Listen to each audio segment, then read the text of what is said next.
আসসালামু আলাইকুম সুপ্রিয় শিক্ষার্থী বন্ধুরা, কেমন আছো তোমরা? আশা করি ভালো। পাবেলস একাডেমির পক্ষ থেকে তোমাদেরকে স্বাগতম। আজকে তোমাদেরকে এই ভিডিওর মাধ্যমে বাংলা দ্বিতীয় পত্র এমসিকিউ সাজেশন দেব। তোমাদের মাঝে যে এমসিকিউ গুলো শেয়ার করব, আশা করব তোমাদের পরীক্ষায় কমন পাবা। দেখো, 1 নম্বর হচ্ছে ভাষার ব্যবহারের প্রধান উদ্দেশ্য কোনটি?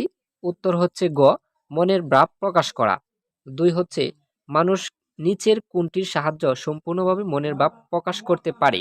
উত্তর হচ্ছে কণ্ঠধ্বনির সাহায্য। 3, এক বা একাধিক ধ্বনি দিয়ে কি তৈরি হয়? এক বা একাধিক ধ্বনি দিয়ে তৈরি হয় শব্দ।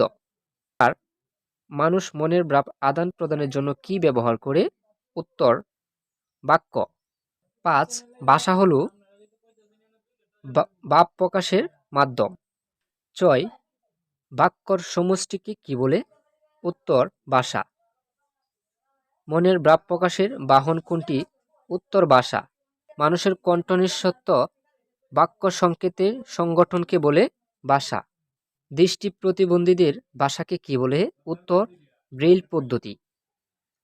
10, বাক প্রতিবন্ধীদের বোঝানোর জন্য কি ভাষা তৈরি করা হয়েছে? উত্তর ইশারা ভাষা।